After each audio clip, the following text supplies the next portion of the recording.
हमें ये नाम का धरोहर दिया और कहा कि आप अपने ही घर में बैठकर सुबह 1 घंटा, शाम को 1 घंटा ध्यान भजन सुमिरन करना, तो आपको जो है जीते जी इस मृत्यु लोक में परमात्मा का दर्शन दीदार हो जाएगा। अब ये बताइए, ये बात आपके इस भीड़ शहर के लोगों को पता है? नहीं पता। केवल किसको पता है? आपको पता है। इसलिए आप महान सौभाग्यशाली है और यहाँ पर आकर बैठे हैं। हमने जो रैली निकाली, रैली के माध्यम से हमने सबको आवाज लगाई, बार बार सत्संग का पता जो महत्व बताया कि रक्षाबंधन का महापर्व है, आप वहां पर पहुंच जाओ, आपको वहां भंडारा भी मिलेगा और सत्संग भी मिलेगा। आप बताइए, भंडारा तो हम दिन रात कर रहे हैं, यानी कि जो भोजन है वो तो हम घर पे भी करते हैं, लेकिन सत्संग के वचन हमें बहुत कम मिलते हैं और इसलिए कहा जाता है कि सत्संग रूपी जल जो कोई पावे सब महिलाएं कट कट जावे। आज जो सत्संग का जल यहाँ बरस रहा है, इसे हम आप लोगों का पता नहीं हमारी कितनी बुराइयों का काटा जा रहा है, हमारे कितने गर्वों को यहाँ धोया जा रहा है। इसलिए परम सौभाग्य की बात यह है कि हम इस मृत्यु लोक में मनुष्य शरीर में आए हैं। रक्षाबंधन का महापर्व है। थोड़ा सा इसको मैं बताना चाहती हूँ कि आज का जो रक्षाबंधन है, ये हमारे भारतवर्ष में, हमारे हिंदू सनातन धर्म में आज बहनें अपने भाई के हाथ पर, कलाई पर राखी बांधती है। क्यों बांधती है? क्योंकि हमारा ये कहना, ये मानना है कि अगर हम भाई के हाथ पर राखी बांधते हैं तो उसके बदले में हम भाई से ये अपेक्षा करते हैं, ये उम्मीद रखते हैं कि जब जब मुझ पर कोई दुख तकलीफ संकट आएगा और मैं तुम्हें पुकारूंगी तो तुम दौड़ कर चले आना और मेरी रक्षा कर लेना। इसीलिए एक रक्षा के बंधन में भाई को बांधने की कोशिश एक बहन करती है। बहुत सही और अच्छी बात है, लेकिन ये केवल ये भौतिक संसार के लिए है, ये केवल भौतिक संसार की रक्षाबंधन इस मानव देह के लिए है। लेकिन जीवात्मा का क्या? गुरु महाराज ने जो कहा कि आपका सही और सच्ची रक्षाबंधन तभी होगी जब आप सभी बंधनों से मुक्त होंगे। आप कहोगे कि हम कौन से बंधन में ऐसे मुक्त है? मानव देह मिला है, सब सद्गुरु मिले हैं, फिर हमें कौन सा ऐसा बंधन है जिसने बांध के रखा है? तो प्रेमियों, गुरु महाराज ने कहा कि जो जड़ के बंधन में अभी भी हम बंधे हैं, जो माया के बंधन में हम अभी जो बंधे हैं, उन बंधनों से छुड़ाने का काम गुरु महाराज ने किया है।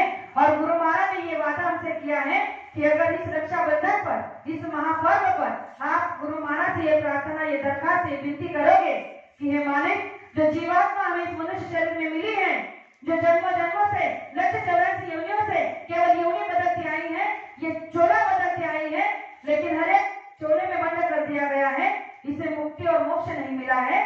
तो इसे मुक्ति और मोक्ष का जो रास्ता आपने दिया है, इस रास्ते पर चलने की सद्बुद्धि देना और इस रास्ते पर चलने की ताकत देना।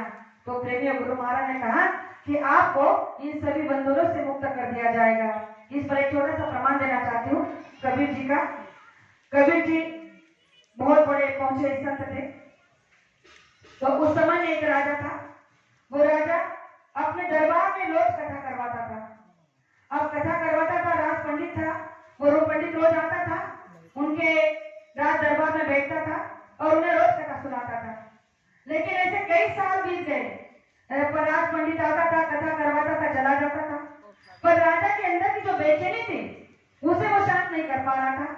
तो राजा अपने ही मन में सोचने लगा कि ये दिन रात आता है, कथा सुनवाता है, कथा करता है, लेकिन ऐसी कौन सी बात नहीं है इसके अंदर जो मेरे मन की अशांति को मिटा दे।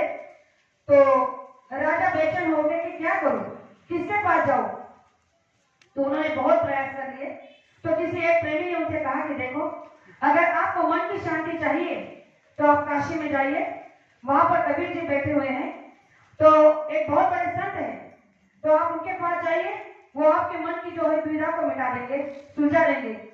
तो राजा जब गए कबीर जी के पास, तो कबीर जी से कहने लगे कि कल आप मेरी सभा में आकर मुझे कुछ ऐसा ज्ञान दीजिए कि मैं, मेरे अंदर की जो बेचैनी है, मेरे अंदर में जो हलचल मची है कि मुझे इन बंधनों से मुक्त होना है, मेरे अंदर में जो एक चाहत है कि मैं परम पिता परमात्मा से मिलूं, तो मैं मिल नहीं पा रहा हूँ। तो ऐसा कौन सा रास्ता है, ऐसी कौन सी बात है कि जिसके जरिए मैं ये प्राप्त कर सकूं।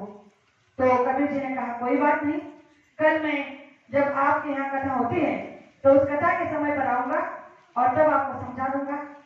तो राजा ने कहा कि कोई बात नहीं, हम आपका स्वागत करेंगे। दूसरे दिन जो समय कबीर जी ने राजा को दिया था, उस समय पर वो राज दरबार पहुंच गए। तो जैसे वहां पहुंचे तो कबीर जी ने राजा से कह रखा था कि मैं जब आऊंगा तो आने के बाद तुम्हें मेरी हर एक बात को मानना होगा, मैं जो कहूंगा वो तुम्हें करना होगा, वरना मैं नहीं आऊंगा। राजा ने कहा था आप आइए तो सही, आप जो कहेंगे मैं वो हर एक बात करूंगा, आप बस आने की कृपा करना।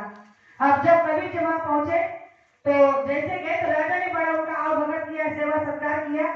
तो राजा को कबीर जी ने कहा कि आप अपना सिंहासन खाली करो क्योंकि वहां मुझे बैठना है। अब राजा ने इस बात को मानने का आदेश वचन दिया था। तो राजा उठकर साइड में खड़े हो गए, कबीर जी जाकर उनके आसन पर बैठ गए। तो कबीर जी ने उनको आदेश दिया कि आपके राज पंडित कहाँ है। तो उसको बुलाया गया, वो भी सामने खड़े हुए। तो कबीर जी ने राजा से कहा कि अब मैं जो जो कहूंगा वो तुम दोनों को करना होगा। तो राजा ने कहा कि जैसे आपकी आज्ञा। तो कबीर जी ने राजा से कहा कि अपने सिपाहियों को बुलाइए और रस्सी मंगवाइए। राजा ने आदेश किया, सिपाहियों को बुलाया, रस्सी मंगाई और कहा सिपाहियों से कि ये जो दो खंबे हैं, एक खंबे को राजा को बांध दो और दूसरे खंबे को जो है ये पंडित को बांध दो। अब सारी प्रजा इस दृश्य को देख रही है, सोच रही है कि आखिर में कबीर जी करवाना क्या चाहते हैं। और राजा हर एक बात को मानते जा रहे हैं, कोई कुछ कह नहीं रहा है। लेकिन जब राजा कुछ नहीं कह सकता तो हम क्या कर सकते हैं। तो उस समय सिपाहियों ने एक खंबे को राजा को बांध दिया, दूसरे खंबे को सिपाही को बांध दिया और अपने सारे राज पंडित को बांध दिया और फिर सिपाही साइड में खड़े हो गए।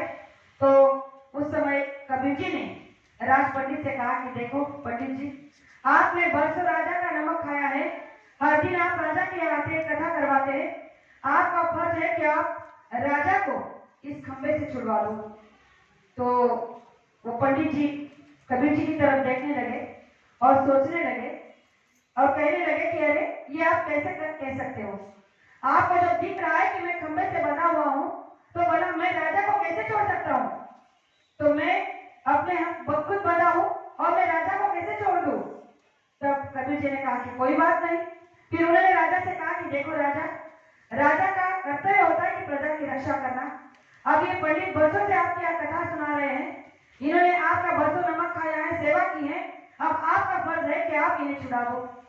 अब राजा भी असमंजस से पड़ गए और कबीर जी से कहने लगे कि आप ये कैसे बात कर रहे हो, मैं भी तो बंधा हुआ हूँ खंबे से, भला मैं इन्हें कैसे छोड़ दूं। तो उस समय राजा और पुरोहित दोनों एक दूसरे की ओर देखने लगे, सारी प्रजा उनकी ओर देखने लगी और दोनों ने कबीर जी से कहा ना मैं पंडित जी को छोड़ सकता हूँ, पंडित जी ने कहा ना मैं राजा को छोड़ सकता हूँ, यानी कि हम दोनों ही अपने अपने बंधे हुए हैं। तो उस समय कबीर जी ने राजा को बड़ा सुंदर जवाब दिया और कहा कि तुम जो कल मुझे पूछने आए थे कि मुझे बंधनों से कैसे मुक्ति मिलेगी, मुझे इन सब से कैसे आजादी मिलेगी, तो उन्होंने कहा कि बंधे को बंधे मिले छूटे कौन उपाय, बंधे को बंधे मिले छूटे कौन उपाय, सेवा कर मेरे बंधकी पल में ले छुड़ाए।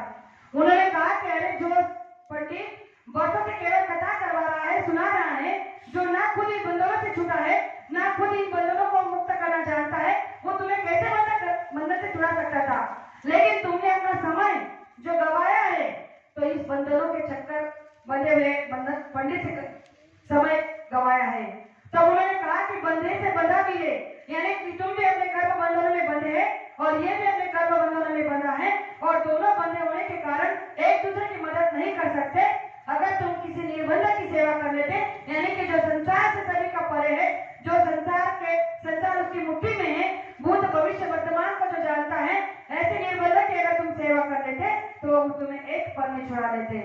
जैसे ही राजा ने कबीर जी की बात सुनी तो वो बहुत ही शर्मसार हो गए और सिपाहियों को आदेश किया, सिपाहियों को कि इन्हें छोड़ दो और दोनों को छोड़कर दोनों ही कबीर जी के चरणों में गिर पड़े और कहने लगे कि आज आपने मुझे मनुष्य जीवन का सही मूल्यांकन किया और इस जड़ शरीर का जो मुझे मान अभिमान था, इस बात को आपने मुझे जागृत कर दिया कि मैं जो भी पूजा पाठ व्रत उपास कर रहा हूँ ये केवल जड़ पूजा है, इससे हमें मुक्ति नहीं मिल सकती। मुक्ति पाने के लिए किसी पहुंचे संत के पास जाना पड़ता है, उनसे नाम का दान लेना पड़ता है और अपने घर में बैठकर सुबह 1 घंटा और शाम को 1 घंटा ध्यान भजन सुमिरन करना पड़ता है। और वो रास्ता हमें किसने दिया है? बाबा जय गुरु जी महाराज ने। तो आप बताइए उस राजा से हम कितने परम सौभाग्यशाली गुरु महाराज ने इतने बड़े भीड़ शहर में चुन चुन कर आप लोगों को वहां बुलाया, नाम का दान दिया और ये रास्ता दिया, कहा कि प्रेमियों आप अपने ही घर में बैठो और अपने घर में बैठकर परिवार की सेवा करो। पत्नी को कहा कि आप पति की सेवा करो, सास ससुर की सेवा करो, माता पिता की सेवा करो। बच्चों को कहा कि माता पिता की सेवा करो। पति से कहा कि आप पत्नी की, माँ बाप की, परिवार की सेवा करो। और इसमें से थोड़ा समय निकालकर एक दिन अगर आपके पास मिलता है तो आप शाकाहार का प्रचार करो। क्या कहा? और सुबह शाम अगर इसमें भी आपको समय नहीं मिलता है तो रोज 1 घंटा सुबह और 1 घंटा शाम को आप अपने ही घर में बैठकर ध्यान भजन सुमिरन करो। आप अपने ही छाती पर हाथ रखकर ये कहो कि हम कितना करते हैं। ना हम ध्यान भजन कर रहे हैं, ना हम शाकाहार का प्रचार कर रहे हैं, ना हम सत्संग के लिए कहीं जा रहे हैं। तो प्रेमियों, गुरु महाराज ने हमें चुनकर ये जो यहाँ रत्न बनाकर यहाँ बिठा दिया है, ये कितना बड़ा सौभाग्य है कि अगर आप भी संसारी की तरह केवल संसारी बनकर रहे होते तो आपको ये अनमोल सत्संग के वचन सुनने को नहीं मिलते। जो नाम का धन आपको मिला है वो नहीं मिला होता, जिसके चलते आप जीते जी परमात्मा का दर्शन इसी मनुष्य मंदिर में कर देते।